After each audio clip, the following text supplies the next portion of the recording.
Hey, Patrick, can you hear me okay? Yeah, I can hear you. You ready to get started? Yep. All right. We're going to go first to Danny Heifetz. Go ahead, Danny. Hey, Patrick, your confidence has been one of your defining qualities. You guys have had so many comeback wins and so many victories. Was there a moment? What was the moment you realized you weren't going to win this game? Probably when I threw the interception at the very end of the game. I mean, you knew it was pretty much over then because we had no timeouts. But we battled to the very end. I mean, that's one thing you can say. I mean, we played not very good football today, but we battled. And now you have to respect the guys for their toughness on doing that. You had that one play where you looked like you were Spider-Man. You were flying sideways through the air. You put the ball on the receiver's hands. How confident? I mean, it was one of the best incompletions I think anyone's ever seen. Is part of you heartbreaking? Do you feel like you left it all on the field tonight? Yeah, I did. I mean, obviously, I didn't play the way I wanted to play. But I mean, what else can you say? All you can do is leave everything you have on the field, and I feel like the guys did that. They were the better team today. They beat us pretty good. The worst I think I've been beaten in a long time. But I'm proud of the guys and how they fought to the very end of the game. All right. Next we'll go to Adam Teicher. Go ahead, Adam. Hey, Patrick, a couple things.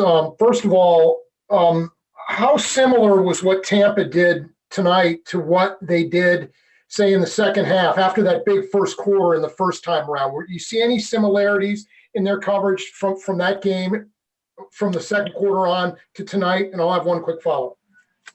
Not really any. They had a good game plan.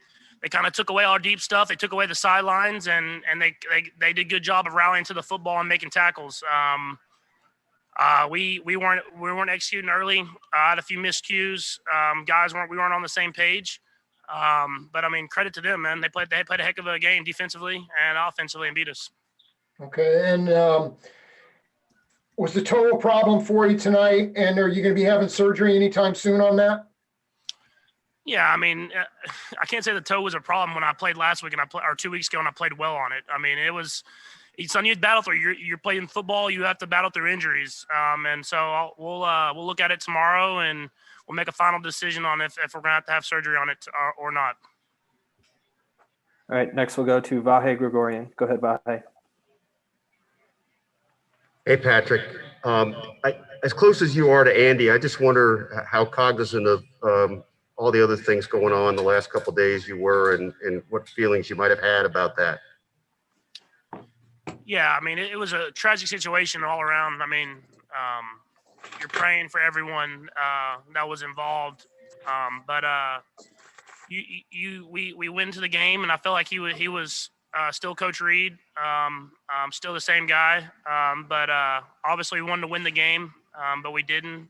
So now it's about continuing to move forward and try to do whatever we can to keep moving forward. All right, let's go to Nate Taylor. Go ahead, Nate. Patrick, there was so much discussion about the offensive line today and how it was going to go against the Buccaneers pass rush. Just what did you see was the big issue in that regard, and just how did you try to counteract what they were doing in terms of the pass rush around the second quarter or so? Yeah, I just think we weren't on the same page as an offense in general. I wasn't getting the ball out on time. The receivers were running routes not to exactly where I thought they were going to be at. And the offensive line, they did good. They were good at sometimes, and sometimes they let guys through. And when you're playing a good defense like that, you got to be on the same page as the offense, and we weren't today. And that's why we played so bad. And one more question, Patrick. Just this is the first time in your career where the team didn't enter the end zone on offense. Just when you look back on this, just how shocking is it to know that you guys played as poorly as you did, particularly in the red zone? Yeah, I mean, we just didn't execute, especially on third down and in the red zone. Those are the two most important parts of the field. They were just better than us today. I mean, I don't know what else to say.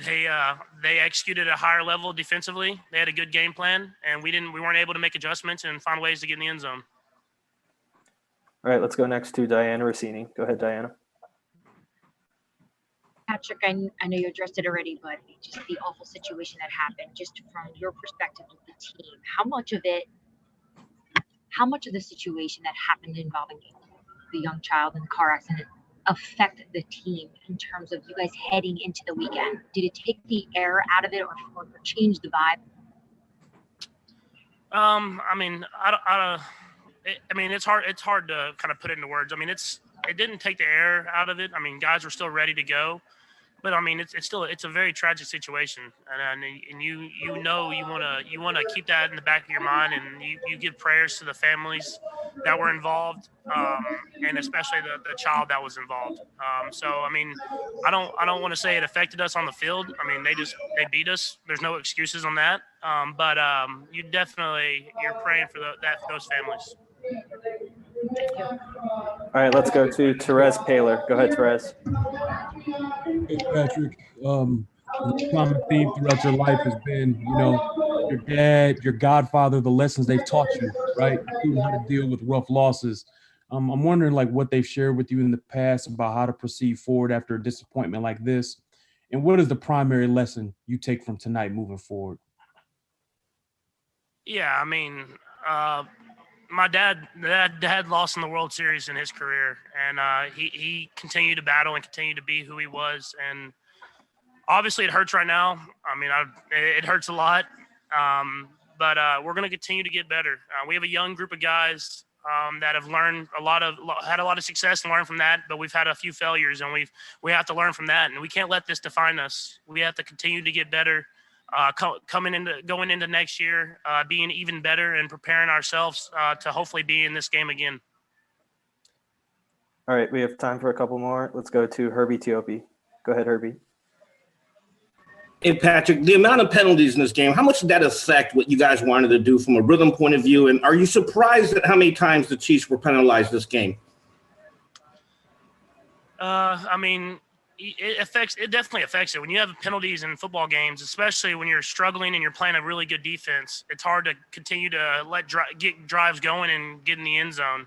And then, I mean, as far as defensively, when we have penalties that extend drives, I mean, that's how teams find ways to score points. And so you don't want to say it affects you, but I mean, you go out there and you play your heart out. You just want to go out there and try to find a way to win and try to stay away from those penalties. All right, let's go to Matt McMullen with the last question. Go ahead, Matt. Hey, Patrick, I know your locker room's hurting right now, and you touched on this briefly already, but I'm just curious your message to the guys about moving forward after this. Yeah, I mean, we have a young group of guys. When we kind of joined together, we knew it wasn't going to always be successful, and you weren't going to be able to win 1,000 championships in a row.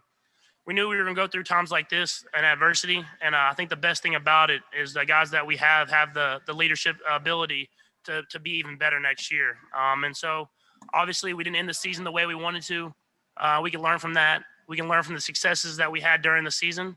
And at the end of the day, we have to come into this next year with a blank slate and trying to find a way to get to the Super Bowl again. All right, that's it. Thanks for joining us, Patrick. Thank you.